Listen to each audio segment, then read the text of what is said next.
Večeras su vam pjesme super, pogotovo pjesmo o alkoholu. Bravo, Marko.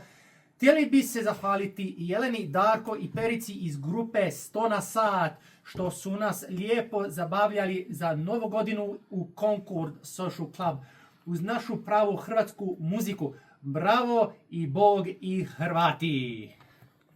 Oh, Siniša Vesna, thank you very much for that. And the story, yes.